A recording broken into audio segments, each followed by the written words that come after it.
Hey everybody. Sam, how you Welcome to the Logos Project.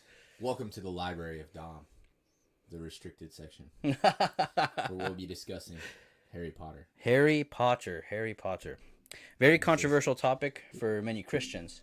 But see, our audience, the one that we have in mind is, I don't know if it's going to be the actual audience, but the one we have in mind is very broad. So we're thinking atheists, agnostics, just secular people, spiritual that are not religious, as well as Christians of any kind of denomination, Orthodox, Protestant, Catholic, high church, low church. We're speaking to the culture, right? I grew up in the Bible Belt, in the middle of De los Estados Unidos, as they say. And Yeah. yeah, I had a lot of friends who weren't allowed to watch Harry Potter Yeah, because of yeah, the sorcery and yeah, witchcraft. yeah. A concern that is understandable that we will address, and try to be as fair as possible on all sides of this debate because there's many. We are always as fair as possible. You think so? I think so. Depends. Yeah. Anyway, so where to begin, right? So Harry Potter. Why did we choose to talk about Harry Potter? Well, I mean, one of the main reasons is because we are a show that deals with theology and culture, right? And philosophy in the service of theology and culture, but mainly theology and culture. Would you agree? I would say the real reason is because we went to Harry Potter World. I was fired up. Fired up. Yeah, so the audience clearly knows that we're going to side on the yes, you should watch and read Harry Potter. Any conservative, evangelical, or like more traditional Christian that is already like zoning out or tuning out, bear with us. Like if you can disagree with us, but at least hear us out and see what we have to say. And all right, Sam. Well, so I think we picked Harry Potter, yes, because recently we've been exposed to it for a little more than usual, right? But one of the main reasons is I read all 7 books when I was 20, so I didn't read them when I was a kid, and I read them voraciously. Is that the word? Ferociously, ferociously. Sure. Anyway, I just it was 2 weeks before I was off to boot camp, and I sat down, got them from the library, and I was like, I've never read this because I wasn't allowed to read them as a kid. There was a moment where our parents let us watch the first movie. That's kind of all that happened. They thought it was harmless, but then I would keep asking if I could buy the books, and they would say no. So anyway, when I was 20, I was like, well, you know what? I'm an adult now. I'm a grown man. I wanna see like what this is all about. So I picked up the first one and literally just read it in one sitting, right? And I put it down. And I was like, wow, that was like a really cool like mystery slash fantasy, thriller, archetypal imagery. But I could see some of the concern, like, okay, it's witchcraft and wizardry. You know, as a Christian, witchcraft is not good. So I'm like, okay, well, I got curious, and I was like, okay, is this actually like real witchcraft? And even if it's not real, is it okay to portray witchcraft as something good, right? So I wanted to really get behind this because I thought the first book was really good. So I got the second, right? I read all 7 in 2 weeks. And then it was an addiction. So I read all 7 in 2 weeks, and I was like very surprised at what I found. And this was before I like officially started like studying theology. So but I could tell there was something happening that was like worth talking about. So that's it. Then I went to boot camp, and then I came back, and the moment I got back, I read all 7 again in 2 weeks. So anyway, so I what's don't up? think I read my first book until after I was 20. Shout out to the Mountain Grove High School. Yeah, I'm yeah. just kidding. No, I just read all the books from March to April. Nice, So, dude. Yeah. And did you enjoy them? Oh, absolutely. I couldn't stop. Yeah. To be fair, audiobooks, huge fan of Still, Audible. yeah. Yeah. Well, it's like when you're a kid. Sometimes parents will read them to you, and a lot of stories are meant to be read to people, like when they're young, especially like fairy stories or kind of myths and stuff like that around the fire in the community. Okay, yeah, I buy that. And we're gonna argue that Harry Potter is a modern fairy story slash myth. It's definitely in that category when it comes to the way she writes it. What makes something a fairy story? Very good question. I hate you for that. So a fairy story is I have a monopoly on the puns here, Don.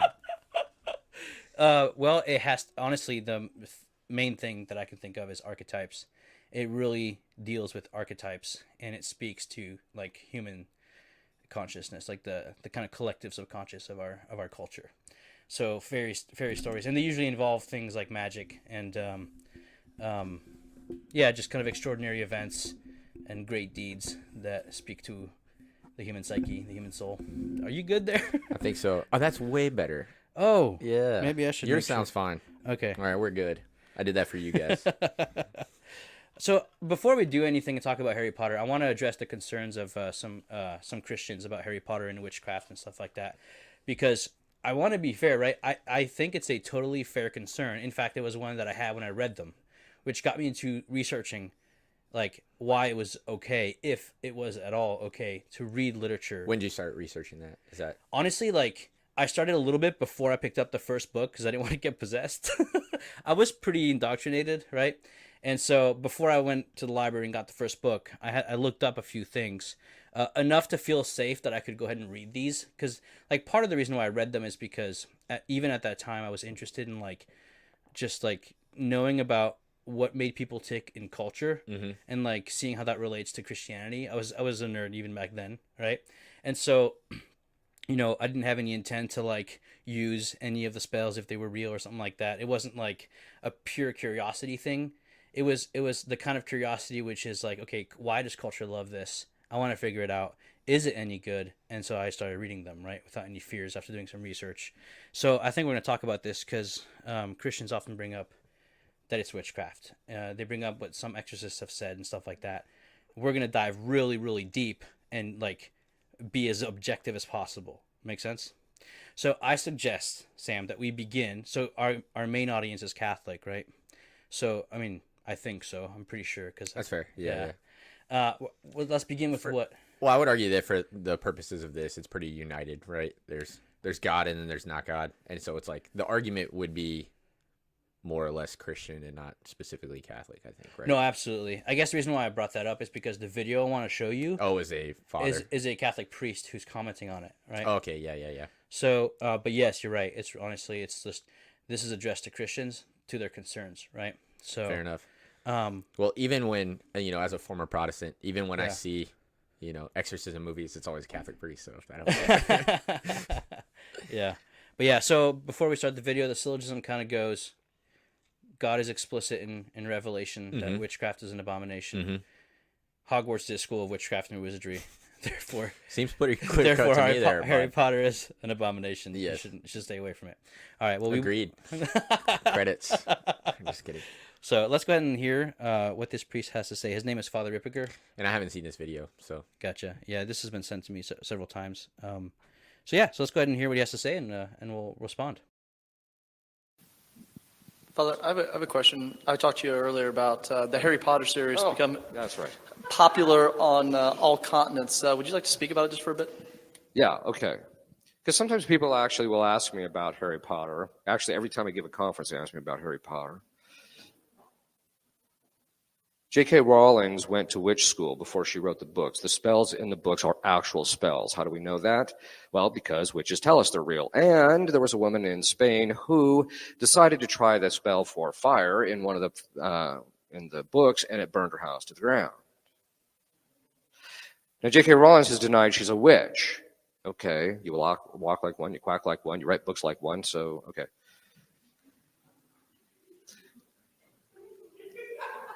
One exorcist told me he's kind of done the footwork. Whether it's true or not, I don't know. He said 60% of the names in Harry Potter are actual names of demons that exorcists have booted out of people. There is an exorcist that I know who's a friend of mine. He and I are always comparing notes on Judas, because Judas is a hard guy to get out of people. He has had to exorcise 3 children just for reading the books. I had a case of possession. I wasn't the one to liberate them. I was just one of I started the case, but I had to pass it to someone else because I had to move to another location. Of a person who was possessed by 5 demons who claimed that they were the demons that inspired J.K. Rowling to write Harry Potter. So, I tell people, avoid it. All exorcists that are worth their weight, there's only one guy who says it's okay, but there's something wrong with that guy. But all the other exorcists that I know that are experienced are very clear. Stay away from it. Demons are always looking to get glory. What's glory? Glory is a manifestation of excellence. That's how St. Thomas Aquinas defines it. It's a manifestation of excellence. And they get glory in this life by their name being pronounced and I think under certain circumstances. Obviously, when you're talking about subjugating Satan, he's not getting any glory out of it. But when their names are pronounced and said, they can stand to their buddies and say, hey, look, my name's up there. Right? That's one of the reasons why every time you read those books or you pronounce those words without it being in the context, in the proper context, you're actually giving glory to them. The other thing is, too, is someone asked me to review the literature. I read the first book, and I'll be quite frank with you. I went through a great books program. I went through a program where you had to read a book a week per class, and I had 5 classes. I can tell you that literature is total garbage. It's not even worth reading on a literary level. So, that being said, I would just suggest you avoid it because of the fact is all those things. The other thing is, too, is that there's a lot of glorification of certain disorders, very subtle, like it's okay to lie. It's okay. There's certain things. It's okay to do evil things from time to time in order to get a good thing to come as a result of it, which is entirely the opposite because people say, well, what about Tolkien? Tolkien had magic. I mean, is it just because of magic? No, it's not just because of the magic. It's the whole thing. But in Tolkien, the magic was a literary device. It wasn't something in which the person, when he heard Gandalf saying the magic, I want to be Gandalf and do these magic things. That's not what you just didn't have that. It was just recognized that in this case, a certain thing beyond the natural means was necessary in order to bring something about. Whereas in the J.K. Rowling's thing, it's so imbued and it makes it look so glorious and all those things. It's really enticing. And that's another reason why I tell people don't let your kids read it. There's another reason too, and this is more of a subjective kind of a reason. The fact of the matter is that when you tell people you shouldn't let your kids read that, the purely visceral response you get as a result of that tells me there's something diabolic about the whole thing. The other thing is too is as a piece of junk literature, how that woman made over $1 billion on that enterprise is beyond my comprehension. So unless there's somebody who rose the thing to that kind of a level. Blatantly disagree with that guy. Yeah, I agree. The big thing I want to point out is he said he only read the first book. Like, they get infinitely better after the first book. And it's not that there was anything wrong with the first book. It was just like, it was written for kids, and it like grew up with us. Yes. You know what I'm saying? Mm-hmm. I didn't read the books or see the movies until I was literally like probably in the last year. Yeah. And I feel like I even kind of understand that. But I guess... Yeah. Well, a few things to say about that. The first one is a kid's movie. Yeah, absolutely. I don't know. So the first thing to say, right, is there's a claim that he starts off with, which is Rowling went to which school, right? So I'm trying to be charitable. I would argue that depending on your definition of witchcraft, you could say any liberal school in the United States. Yeah. So I have a few questions, right? I want the name of the organization because I'm actually curious. No, I'm just kidding. I'm not curious. Wait. No. What school did she go to? Do you know? I have a list here of all her schools, right? So I have a question, right? Is the school Wiccan? Is it accredited? I mean, I want to know that, right? I became ordained online. I've done like 12 weddings, so. That was in the jot that down. Protestant days, yeah. And so, and also, like, where did Father get that information, right? Of the witch school. J.K. Rowling's schooling, right? She started at St. Michael's Primary School. She went to Moray House School of Education next. Then she went to Wadian School. I'm not sure if that's how you pronounce it, right? It's pronounced Wiccan. It's not. It's a normal school. And finally, she don't. It's spelled Wyedean. Yeah. I might have misspelled it. Anyway, it's a normal school. It's not a witch school. It's also spelled with a big squiggly red line underneath it. And then she went to university at Exeter. Is that how you say it? I think so. It's a British place. I don't know. Or Scottish. I don't know. I'm not going to pretend. Dang, I should know that. Anyway, we know exactly what schooling she went to. And at university, she studied classics, right? And French. I just want to point out the way that he said all of these like facts was very like pompous and overly confident. Yes. He sounded like, who was that guy? It wasn't backed up by anything. Yeah. It was like, well, it was like the way he said it though was very like, yeah. She went to a witch school. And I'm not going to make fun of the guy, but no, yeah, it's hard. So the thing is, like, people have told me, like, well, why you're making calls on things that you don't know, and why are you not listening to exorcists? Unfortunately, like, I've encountered online a lot of exorcists that say things like this that are very illogical and sometimes theologically unsound, which we're gonna dig into, right? So okay, so let's start with spells, right? So he says that the spells were real in the books, right? Guess what? I have a list of every single spell right here in front of me. Are we gonna run through a couple? Yeah, sure, of course. All right. So next thing. Okay, notes. It's literally an Excel document. Yeah. So, okay, so this is a quote directly from Rowling, and so the thing is like when you make a case, you know, it'd be something if you said like, oh, yeah, Rowling admitted that she used this, and that spell.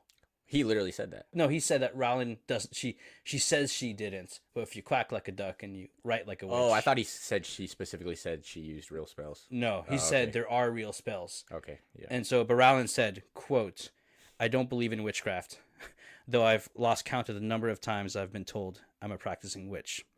And then she goes That's on. what a witch would say, though. But see, that's the thing. It's like I'm just kidding. it's like infalsifiable. You can always say, well, that's what that person would say. Yeah. So it's like but we're not just going to quote Rowling because if you don't trust her, then we can look at the spells. So Rowling says, quote, let's say 95% at least of the magic in the books is entirely invented by me. And I've used things from folklore, and I've used bits of what people used to believe worked magically just to add a certain flavor, but I've always twisted them to suit my own ends. I've taken liberties with folklore to suit my plot. Witches and wizards are a huge part of children's literature. It'll never go away. I don't think it will ever, ever, ever go away. 100 years, 200 years time, there'll be another kind of wizard story. Okay, so a few things to say here, right? So she's saying, none of my spells are real, purely invented by me. I did go back digging to see what like some people believed, like in villages, like a superstitious, like communal tradition. And even that one I switched. I changed it to suit my plot. And I'll give a perfect example, right? But the point being here is that she's also using the word witch and wizard as if one was feminine and one was masculine, which is actually an interesting point. You know why? No, Because she believes that the words are synonymous, the only difference being gender. that's what I thought too. But they're not at all. I probably thought that from Harry Potter, to be fair. Because in Lord of the Rings, so this will get to the crux of well, in Harry Potter, that's exactly how she uses them. Yeah, yeah, right? yeah. So in Lord of the Rings, right, you have the Witch King, and Gandalf is a wizard, but I they're haven't both. seen Lord of the Rings. We'll get to it sometime. Don't say that online. Scandalous. So the point being, though, is that Tolkien understood the difference between a witch and a wizard. So and we'll get into the etymology and the origins of those words. But the point being is that the key important factor to keep in mind is that she sees them as synonymous, right? So when Tolkien talks about Gandalf the wizard, right? Had Gandalf been like incarnated as a woman, and that we'll get into the Lord of the Rings It would have lore, been Gandalf the Witch. for Rowling, Yeah. which is saying something. She's equating her witches to Tolkien's wizards, Yes. right? But when Tolkien uses the word witch, he doesn't mean wizards. He means evil magicians. Yeah. She doesn't. Mm. So the intent of the author is actually really interesting. Now, spells, right? So Rowling says she made up the spells. Guess what? I can tell you exactly how she did it. You know why? Because you also speak French and Latin. Yeah. So she studied French and classics, right? So this is why when I was reading the books, I was on the lookout. I was like, if this gets too weird and too creepy, I'm putting this down. Like I wanted to have an answer to my question, so I knew what to say to people, especially looking in the future if I ever had children, which we'll get into whether children should read it or not, right? But the point being is that I was reading what spells she wrote, and I can tell you for a fact, every single one, I have the Excel right here, she made them all up. And I know exactly how, because she made them up with the languages that I know. Let's run through a couple. Let's run through a couple. Oh, this is the names. So you have names, spells, and patterns. Have everything. I wanted to make What do sure. you mean by patterns? Oh, The archetypal twist patterns. and flick? No, no, I don't care about I'm that. just kidding. Well, I I'm actually just do kidding. have some of that too. Are you serious? No, so because I wanted to be sure, like there's these exorcists and these Catholics and these Protestants are claiming that there's real spells in this book. That's an important charge. Yeah. So I made sure I was thorough. You know, I want to have an answer. Okay, let's see. So aguamenti, right? Just Water. it produces water. It's Yeah. it's Portuguese. Portuguese. But sometimes she mixes the languages so well that you don't know which one it comes from. But it could come from both. Yeah. Because That's romance fine. Yeah, romance they're very languages similar. are yeah. So here, let's try another one. Like, I Right? don't speak Latin, and I know what aqua means. Yeah, exactly. Ingorgio. Make Right. bigger. It makes bigger to Yeah, make see, swell. And I would have just. That's English. Yeah. I've only seen the movies like one time. And So she took an English word, engorge, and then she added the Latin ending yo. yeah, Is that a real spell, Sam? probably not. Probably not. All right, let's go through some other ones.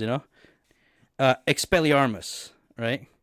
To expel an arm, like a weapon. Yeah. Armus in French, in Latin, and Portuguese is a weapon. What does it do?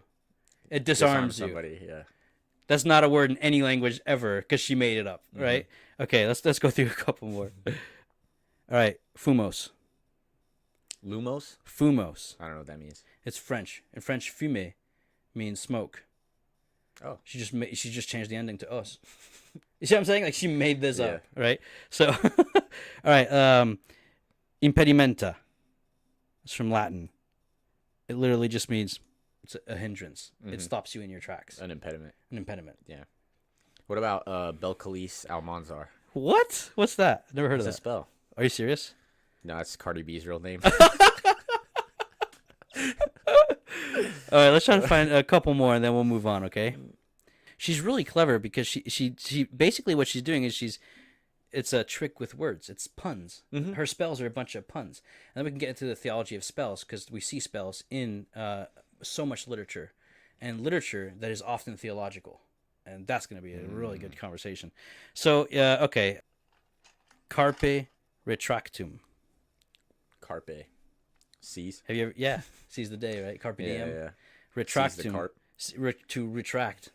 It seizes and pulls an object. It's just like accio. Oh. Yeah. And accio, let's look at that one. Accio summons an object. It's Latin. It just means I call.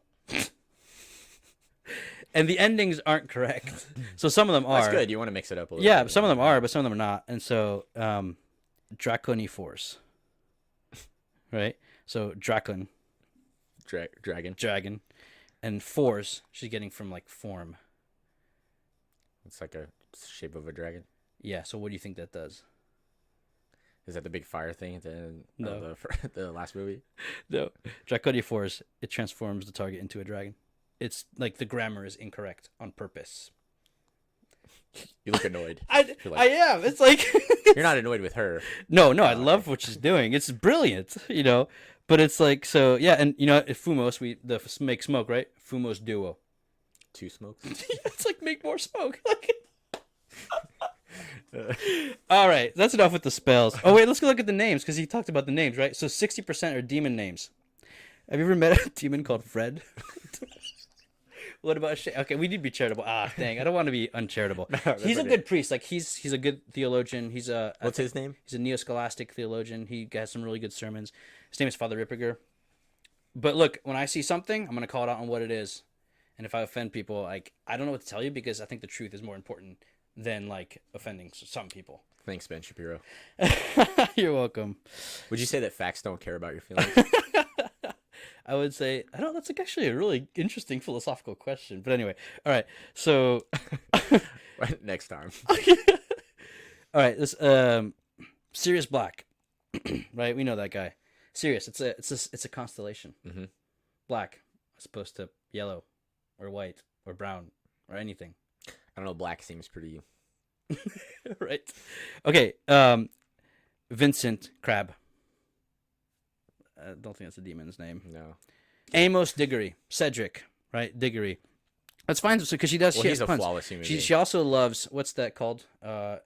Alliterations. Oh yeah. Okay. Right. So Dudley Dursley. Mm-hmm. That's a good alliteration. Mm-hmm. She's very good with this, right? Justin Finch Fletcher. Finch Fletcher. Finch Fletcher. Right. What percentage did he say were demon names? 60%. Pretty Obviously, specific. yes, very specific. We have Godric Gryffindor. Well, that's very interesting to find out what that actually means. Godric Gryffindor. We'll get into that for when we do book 1. Okay. So, yeah, Helga Hufflepuff. Notice how all the founders of Hogwarts. They're all alliterations. They're all Yeah, I did alliterations. notice that. Yeah. Victor Crumb, Igor Karkaroff, Gilderoy Lockhart. She actually said that she found the last name Lockhart when she was praying in a cathedral. I think it might have been after the liturgy or something, the service. She's a member of the Church of Scotland, so she's Christian, and she was stuck on a last name for Gilderoy, and then she saw I can't remember. She said this somewhere. She saw the word Lockhart on the wall. She's like, oh, I'll use that. That's it. Yeah. Anyway, Neville Longbottom. Narcissa Malfoy. See, this is what I'm talking about, right? Narcissa comes from mythology. She's a classics major, right? As well as like Scorpius Malfoy, or let's see, Minerva McGonagall. Minerva, where do you think that's from? I have no idea on that one. It's a Greek goddess. I think it's their Latin name, though. I didn't know that. Yeah, Minerva? it's a Latin name for Athena. Oh, So if you want to say that, oh, well, they're named after gods and gods are demons, like, okay, but Yeah. like you can't read Homer. or don't watch Marvel. Yeah, yeah. So we'll do a couple more and then we'll move on. How about that? Oh, there's this one guy, Harry Potter. Just kidding. All right, Augustus Rookwood, Newt Scamander, Rita Skeeters, right? Horace Slughorn. Did you put this together? Yes, and I A explained list of every name. every single name in the entire series. Charlie Bro, Weasley. how long did that take you? Well, I did a lot of copy pasting, Oh, and, okay, and I looked for charts and everything, and I just made sure it was complete. Hedwig. We'll get into the owl named Hedwig. The owl is named after a Hedwig's like a root, isn't it? I actually don't know, but it's named after Saint Hedwig. She was a saint in the Middle Ages that we'll talk about, and the reason why she chose the name Hedwig for the owl is it's an explicit reference to Saint Hedwig because she was a patron saint of orphans. Well, she's not the official patron saint of orphans, but she That's she like started really an cool, order actually. that takes care of orphans. Yeah. I don't want to give too much away. That's for book one Okay, episode. okay. All right, let's move on, Sam. So okay, So we made it clear that Harry Potter involves witchcraft. yeah, we're gonna talk about that because the argument, the syllogism still stands. Witchcraft is an abomination to God. Mm-hmm. Hogwarts is a school of witchcraft. Therefore, Harry Potter is an abomination to God. We're going to address that syllogism. It's a very fair syllogism. It's why Totally agree. this discussion is taking place in the first place. Do you agree? Mhm. So we're not idiots. I hope not, at least, right? And we're going to answer that. But let's move on to.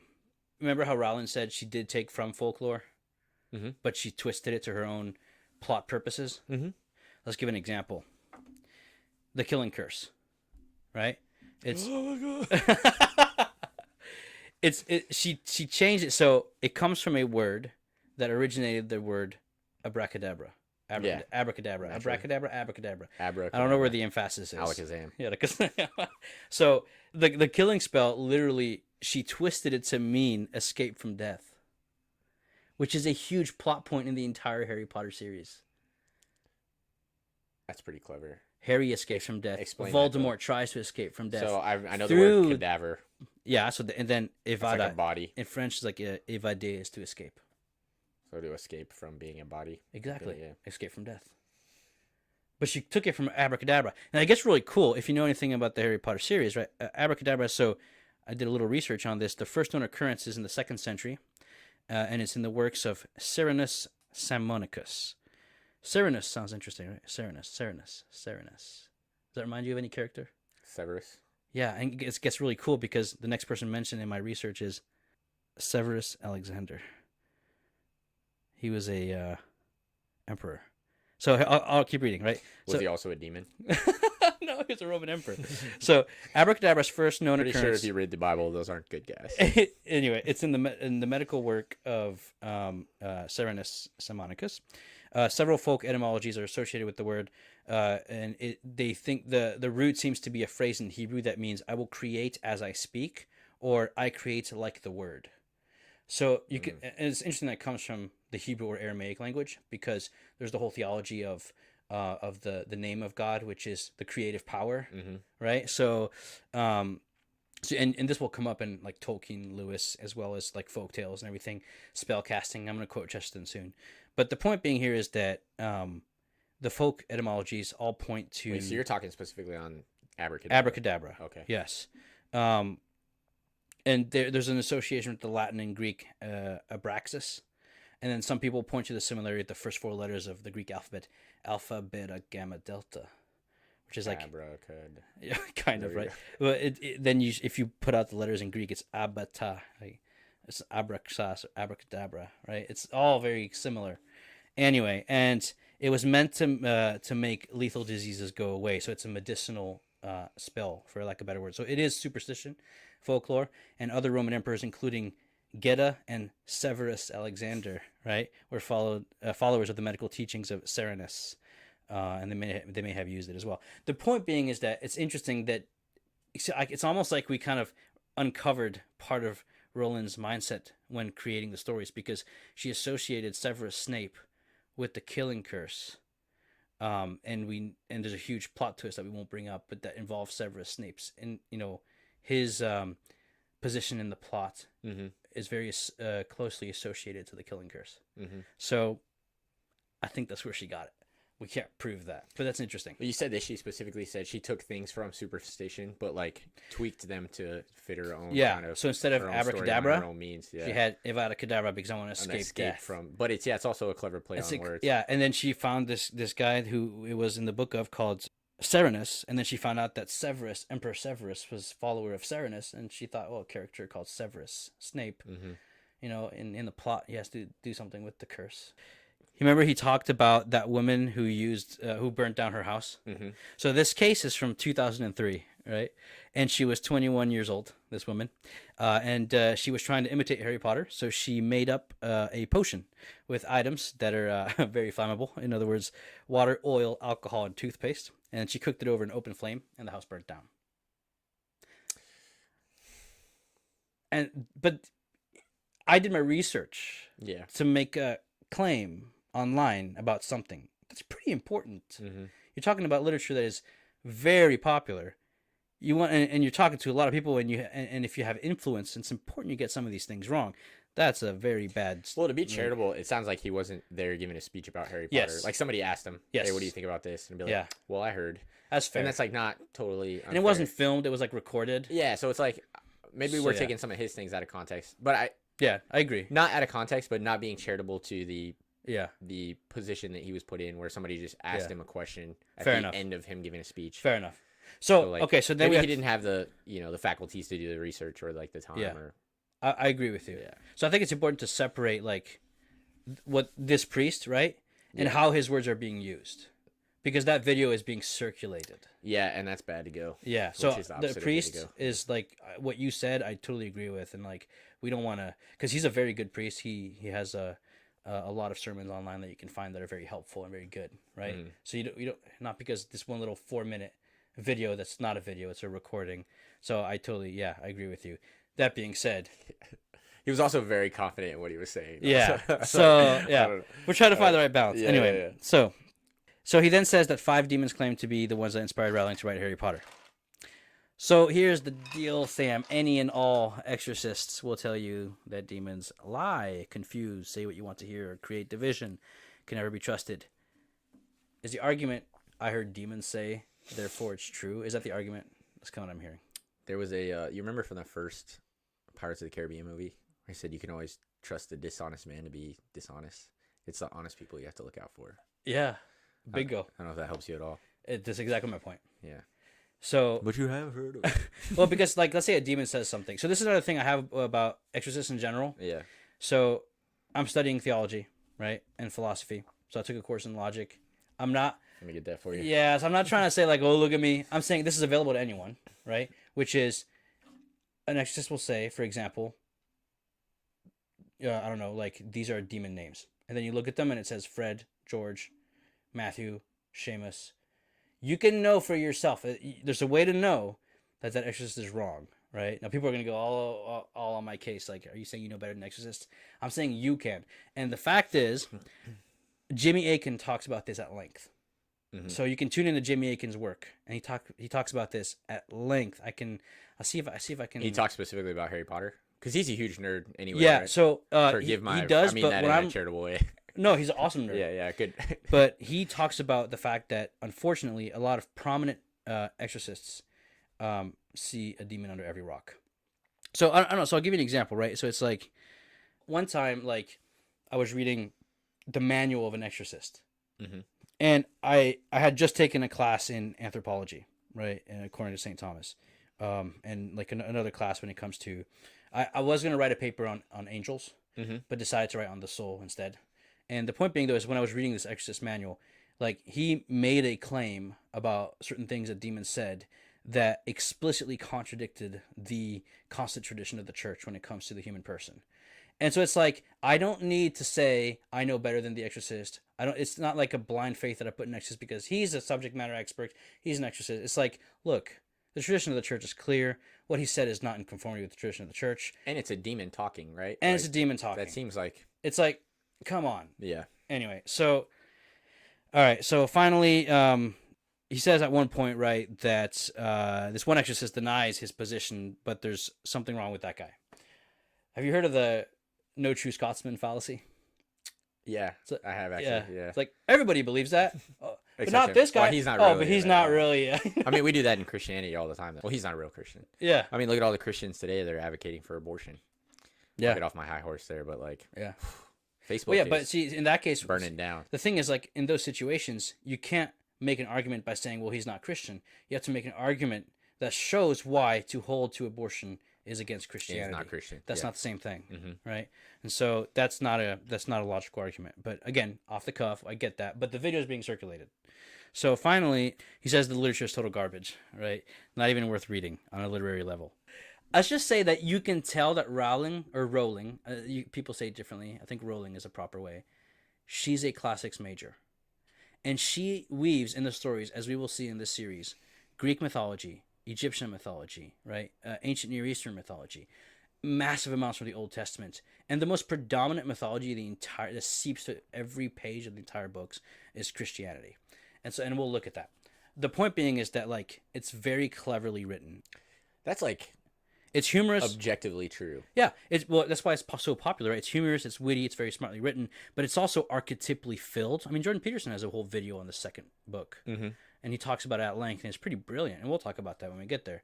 But it's like, it's also written like very humorously because she does a lot of alliterations, puns, and like she twists things around. For example, I'm trying to think of an example. Like, oh yeah, so there's one point where Snape is being annoying to Ron and Harry, and they're freaking out, and so they're trying to remember how to create a potion that helps you remember things.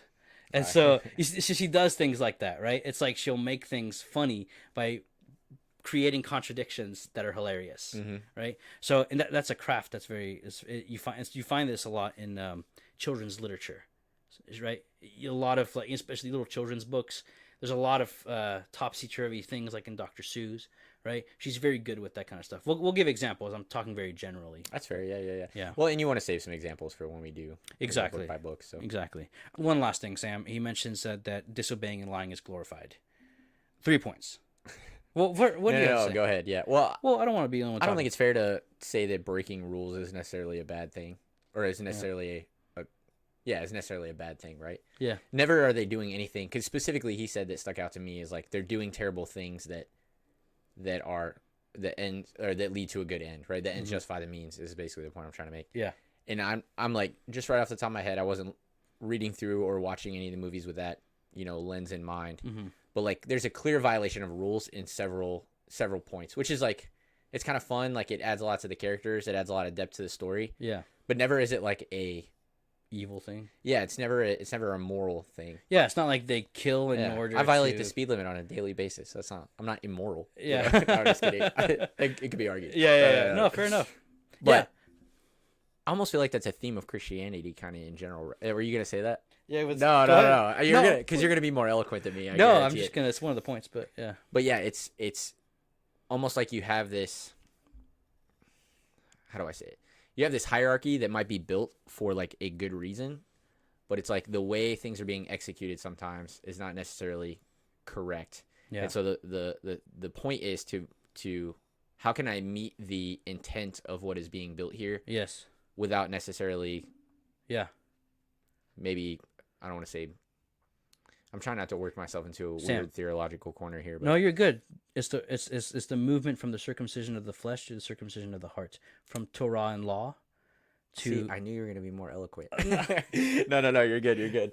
Because you're actually ready for this. I'm just kind of responding to what you're saying. But what you're saying actually made me think of things that are not in my notes, right? Good. Yeah. Teamwork.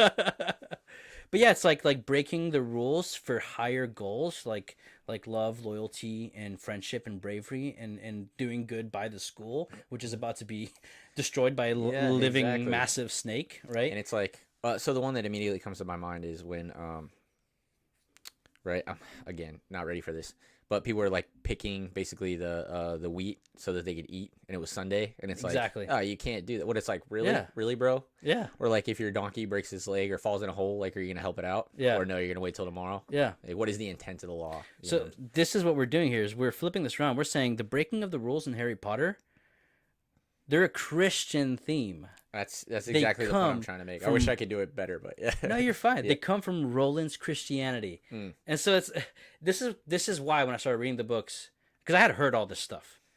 And I started debunking some of it before I read it. And then as I was reading it, it was becoming easier to debunk.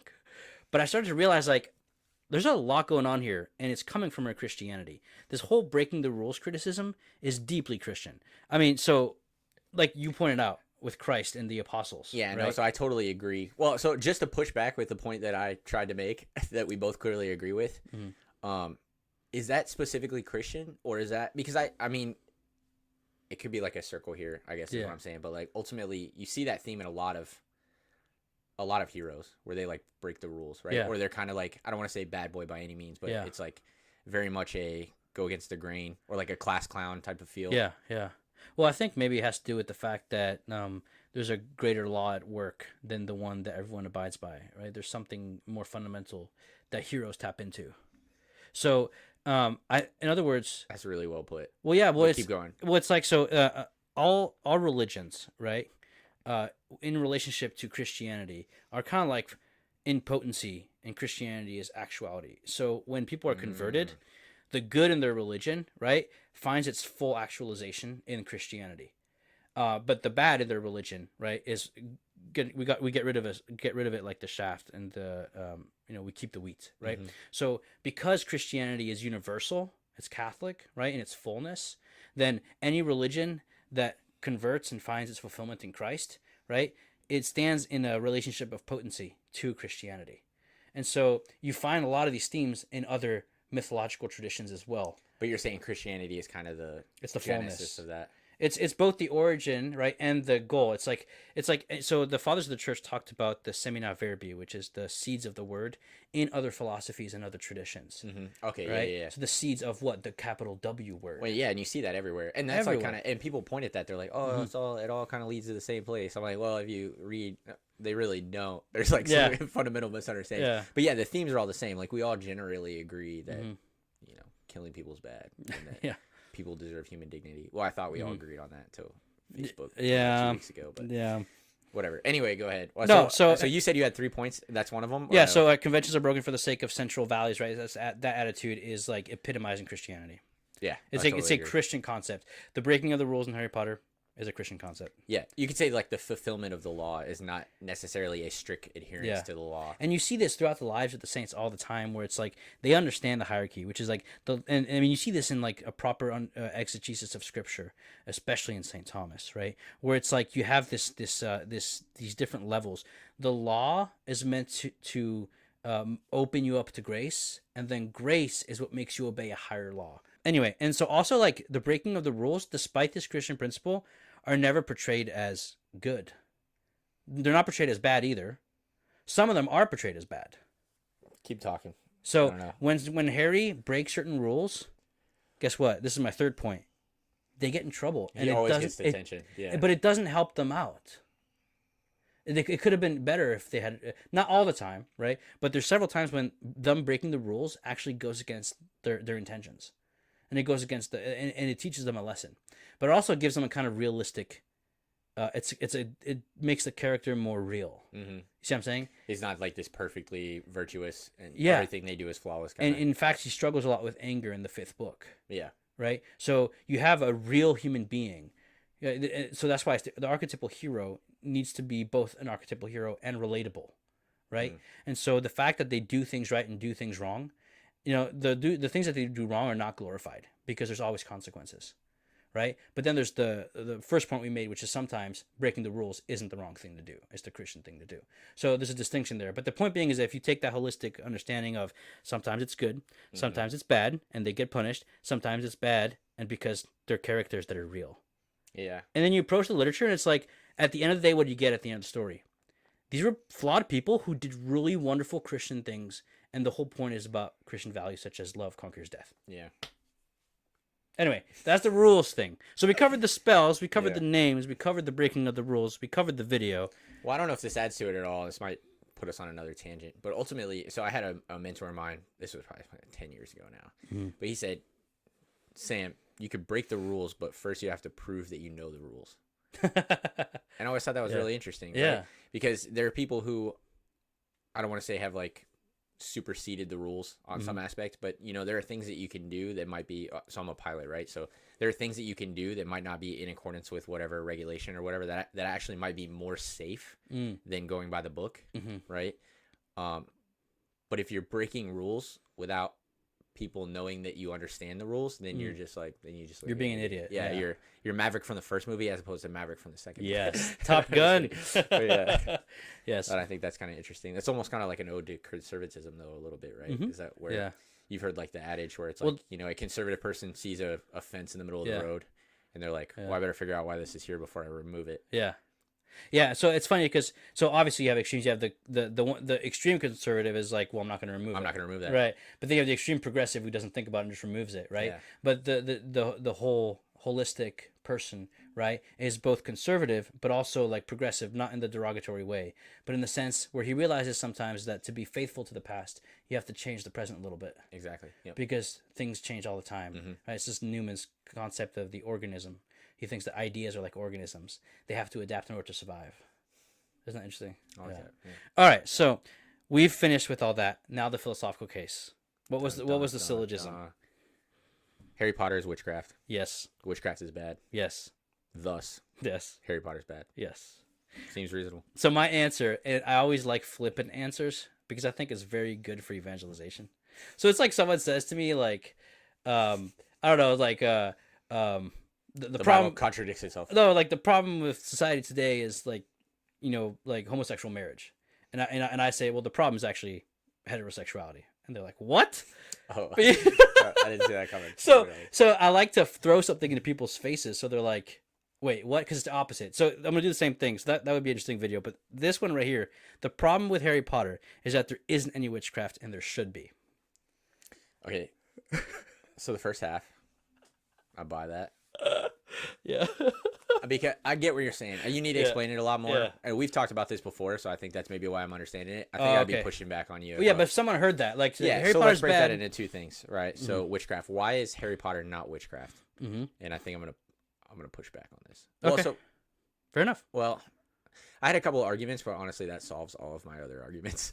What does? But, well, the point is, like, it's witchcraft, and witchcraft is bad. That's literally the syllogism. That's the So, syllogism. Yeah. I can make plenty of arguments why witchcraft is bad, but you're undercutting that by saying it's not witchcraft.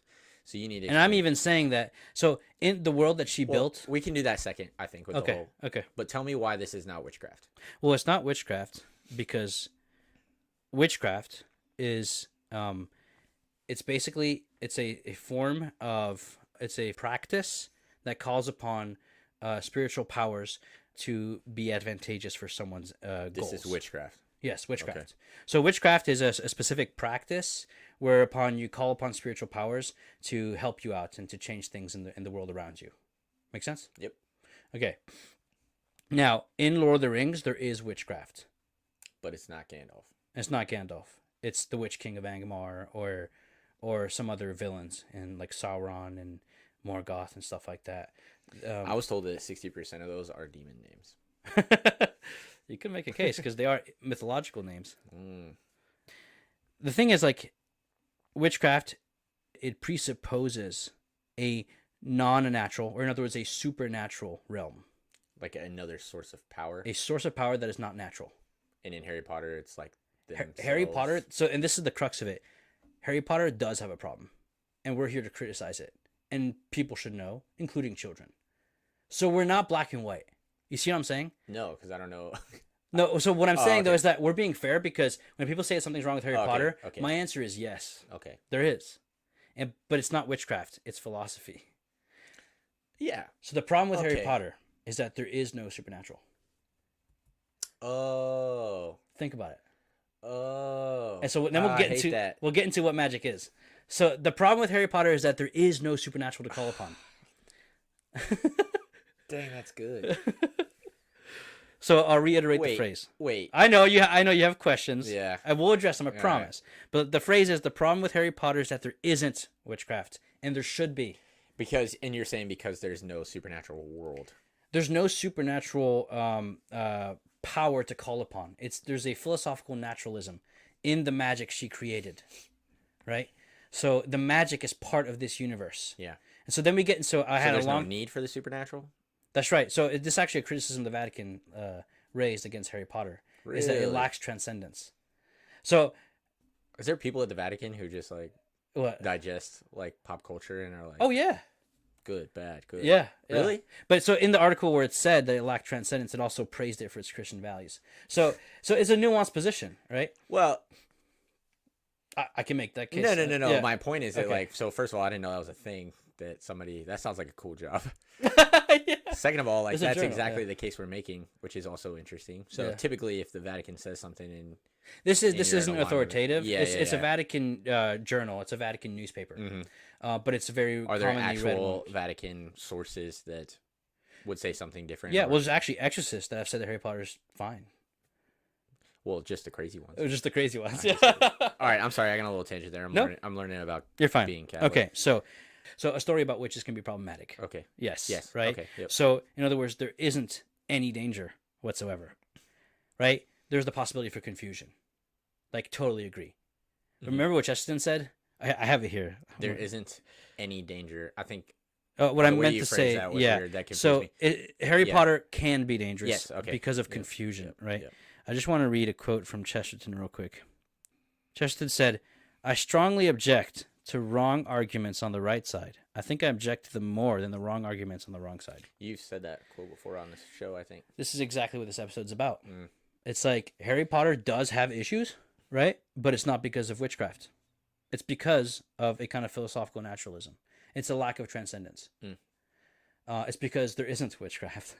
Because Tolkien does have witchcraft. Because his world is filled with transcendence. Mhm. That being said, right? Does it mean we should not read something because it has philosophical errors? Does it mean it can be like it can't be beneficial to us? Right? Most of the book Moby Dick, which is like one of the greatest American novels ever written, right, has some serious Gnostic philosophical underpinnings. And Gnosticism is a heresy. Does I that mean, mean you shouldn't read Moby Dick? Yeah, no, absolutely not. I mean, absolutely, I agree with you. Yeah. Whatever that means. And you can like, and this can go on. We can talk about Jane You can do Eyre. that with We can literally talk about everything. Frankenstein, Homer, Yeah. right? And so Saint Basil talks about this. Game in of one the- Thrones. Okay, that's a different topic. I'm Yeah. I'm just kidding. We'll have to talk about that sometime. It's an interesting topic. But no, but it's like Saint Basil, the church father, talked about Saint Basil the Great, the Christian attitude towards pagan literature. Here's where we're at, right? The term witch is problematic. The term wizard isn't, because wizard just means wise man, someone who understands the world more than others. But they can do magic. Right. So in Tolkien, like the magic isn't. It's he describes it in one of his letters. We'll have to read this when we get to the Lord of the Rings series. But it's like just it's a deeper knowledge that people put more time in to figure out. Oh. Right? So So- it's like he is just a master of the natural world, and That's is right. able to. So he is the source of his own power. is So what you're saying. wizardry is just a deeper knowledge of creation. But witchcraft is using supernatural powers that you don't understand to change things around you for you're your calling advantage. on something else. For your advantage, right? Oh, and it's- Exactly. Are you saying there's an air of like selfishness in there? Well, or it's just power? You're wielding something you don't understand, which can very much so control you, which you see in Tolkien. And social media. Exactly. So there's actually a connection between technology and magic Mm. that actually I think is very interesting when you read the Harry Potter books. You can see a connection there. Anyway, so that we'll have to talk about that at length some other time because we're kind of running Especially out of steam. when people like walk along crosswalks holding their wand and they're not paying attention. Yeah. Oh man, that's the worst. I'm just kidding. Anyway, go ahead. Anyway, but the thing is, so witchcraft and wizardry are different. But Rowling, right, sees them as synonymous. The difference for her being gender, which shows you that her framework is completely different. And not only that, but we just read she said she doesn't believe in witchcraft. What does that mean? She doesn't believe in the ability to draw upon supernatural powers that we don't understand to affect change in the world, right? So there's a lack of transcendence. That's why I'm saying there should be, like in Tolkien, the possibility for witchcraft, but there isn't in Harry Potter, right? So that's the thing. And to add on top of that, we just went through all the magic that she created as literary device, and it's all completely made up. It's not even based on Wiccan practices or pagan magic practices. It's literally made up by her, right? So you have all these that come together to realize like this book is not witchcraft.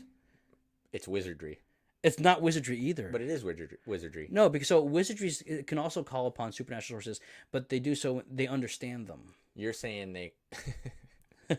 So Gandalf calls Wow. upon a larger power than him, but he understands it.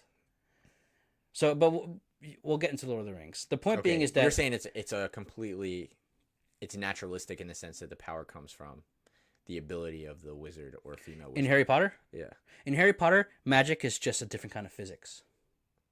because you have to be born with it, and it comes from. Yeah, within, you're just part of a basically. different race. Pure blood versus half blood, and it's like it's just like a different like ethnicity, and one ethnicity. So and then she can use that for themes against racism in her works, which she does. Yeah, But the point being is that magic isn't some kind of supernatural thing in Harry Potter. It's part of nature. It's just some have it, some don't, depending on their race, basically. You see, so it's just a different physics. But you can use that then as a tool to re-enchant nature, because we live in a era of scientism. And here's what I'm saying. So this is a double-edged sword. There's a good and a bad to Roland's problem. I see what you're saying. But ultimately, you're saying that it's not witchcraft in the evil sense. Yeah. that the Bible specifically. Well, it's impossible. It can't be, because Yeah. the Bible, when the Bible speaks of witchcraft, first of all, the term witchcraft is different whether where it's used in Scripture. In Galatians, it's used. It's like a pharmakeia or something. It's where you get pharmacy. It was associated with medicinal practices, that were medicinal practices to call upon supernatural means to heal people, right? And you see this in Acts as well, and that's rejected by Paul. But the point being is that when Scripture talks about the forbidding witchcraft, it's talking about the calling upon sources above ourselves to effect change in our world, right? And that falls under the sin of idolatry, Yeah. right? In the Catechism as well, you'll find it that way. In Harry Potter, none of that's happening. There's no supernatural source that anyone is calling upon, and everything they're saying and doing is just a different physics. Well, so to push back here, right? In Yeah. order to perform magic, typically speaking, you need a wand. Yeah. And the wand is made of some kind of type of wood or some kind of core that is also Magical. Yeah. magical from a creature, Mhm. right? So a worship of trees or a worship of nature, Yeah. right? Because that's ultimately kind of the power that they're harnessing. Mhm. That's extremely pagan to me. Yeah, so the pagans, they worship the power of, so it's more pantheistic, right? It's the power of nature. But they don't, it's not like they worship like this or that tree, but they worship nature as a whole, right? And it's like the Force in Star Wars. They draw the life force of the universe, right? And so it's just a different way for them of seeing the supernatural as just being part of the natural. So it's a different kind of naturalism, right? In Harry Potter, the creature is magical, or the human is magical, but they don't get that magic from something else that's larger or more abstracted. Then what would you say is the significance of the wand? Yeah, so the wand so I would say that like there's a similarity in like Lord of the Rings with the staffs of the wizards, right? There is a sense in which magical things, right, can when they come into contact with other magical things, can actually mutually benefit each other, right? So you find like wand use in the stories of King Arthur and the Knights of the Round Table. I mean, the most famous wizard of all time, Merlin, right? And you see this in folktale where they magicalize. That's not a word, but I'm making it up, right? They magicalize, right? Enchant. Enchants, exactly, the natural world, but not as like an abstract force from it, but they want to make sure that nature keeps a kind of personality, right? Because there's a sense in which it really is engaged in the worship of the divine with humanity. So the idea of the wand is just like, it's kind of a mediation thing, right? And so you could say, well, there's some of that in paganism, well, to which I would say that like the idea, not the practice, but the idea fundamentally is, I would say, compatible theologically as a tool in stories to point to a deeper theological truth. So some pagan things are actually like compatible with Christianity, right? And so that's where we can get into the idea of the spell. the spell affects. It's a creative act, right? Mm-hmm. And so that's where parables come from, or stories. A story is it's spellbinding. It's I was spellbound, right? A story, it creates something in you, right? So these are theological conclusions drawn from stories that are not real, and we know they're not real. What are the chances you remember? So we just finished the last movie like an hour and a half ago. Yeah. What are the chances you remember what Dumbledore said at King's Cross. King's Cross at the end about words? I looked it up. Oh, did you really? Yeah. That seems really applicable. I don't want to misquote it. You ready? You really just looked it up? Yeah, I have it right here. I sent it to myself. Oh, you looked it up like days ago. No, like right after when we ended the Oh, movie. he said that emailed himself 2 hours ago. Are you All ready? right, spit that knowledge. You want to read it? I can't see that. Okay, far, to I'll be read it. honest. Yeah. So Dumbledore says, "Words are, in my not so humble opinion, our most inexhaustible source of magic, capable of both inflicting injury and remedying it." Think about it. You can hurt someone with an insult. Mhm. That could be very hurtful. But with a word of love, you can completely change their day, right? Or change their attitude, right? And so what Rowling is on about is that words, she wants to restore a certain kind of sense of enchantment to our world because it's lost it. And so she is steeped in a certain kind of literature, and Chesterton is on the farther end of that spectrum. She's on the closer end to us, but she's in that same vein, even though she's a more progressive Christian. We'll get into all that. But Chesterton said something that I think you're going to love. You ready? All the terms used in the science books, law, necessity, order, tendency, and so on, are really unintellectual because they assume an inner synthesis which we do not possess. The only words that ever satisfied me as describing nature are the terms used in the fairy books: charm, spell, enchantment. They express the arbitrariness of the fact and its mystery. A tree grows fruit because it is a magic tree. Water runs downhill because it is bewitched. The sun shines because it is bewitched. So, in other words, what he's saying is that obviously magic is not real if you're thinking about it as something that is contrary to physics. Yeah. But it's like us modern people, we think we got everything figured out in a mechanistic way, in a synthesis, where it's paralyzed us in our ability to wonder. Mm. So, and Rowling is in touch with this, and she talks at length about imagination, right? And she said, right, what she's trying to do is re-enchant us.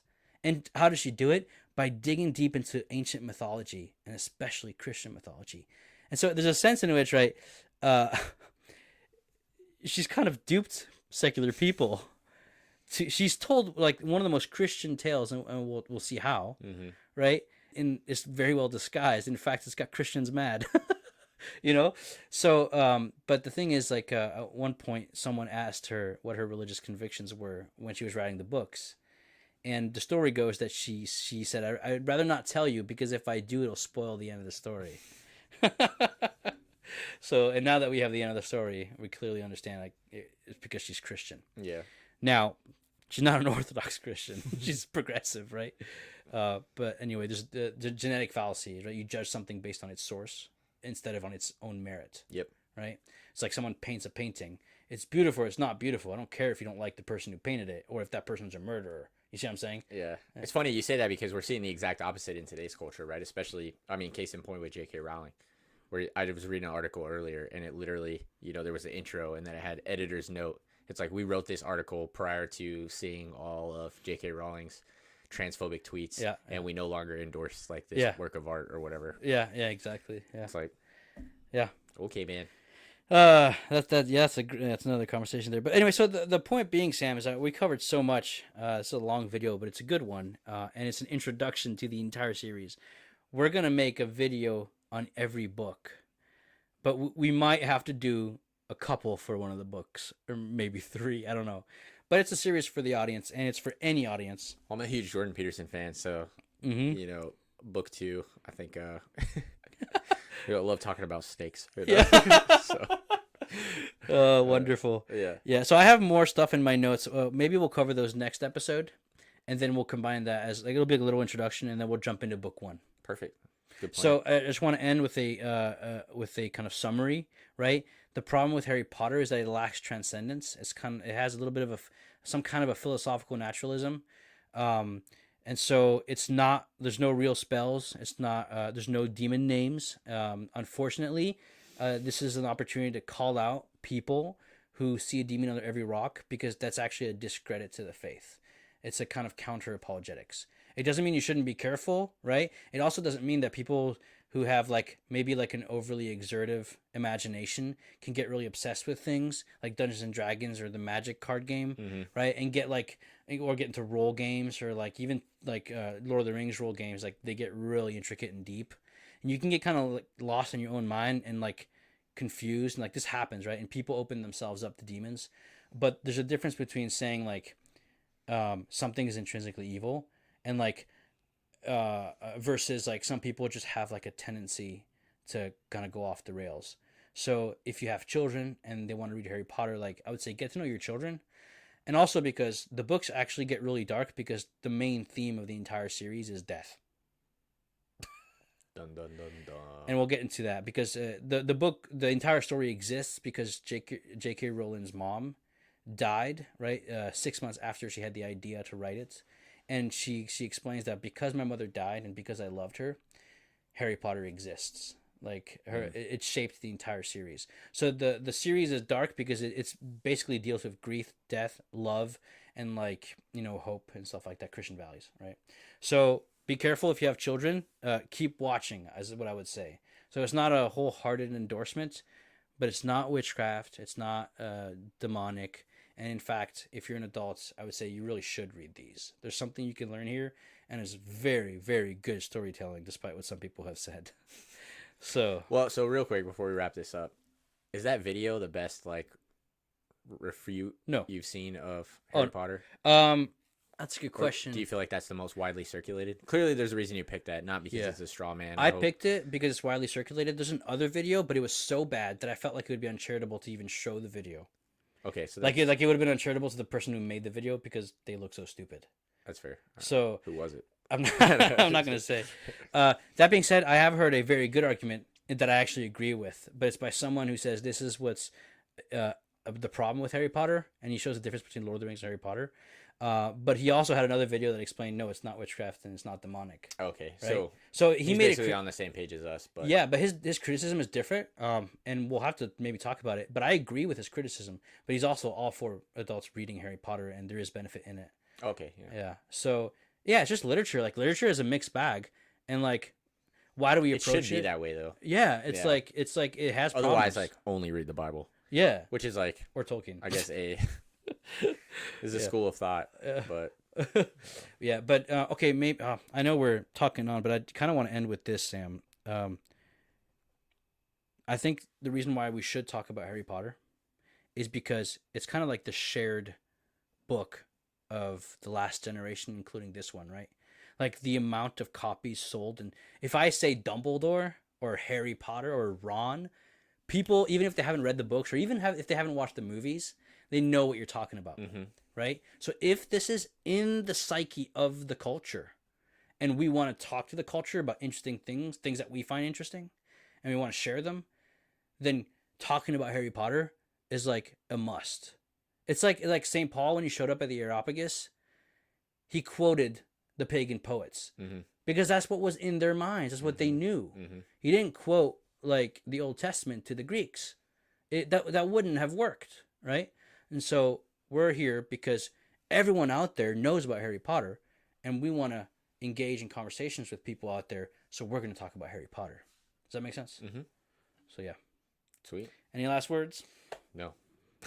I'm just kidding. Well, guys, thanks for watching. We hope you enjoyed this long introduction. Book 1 next time.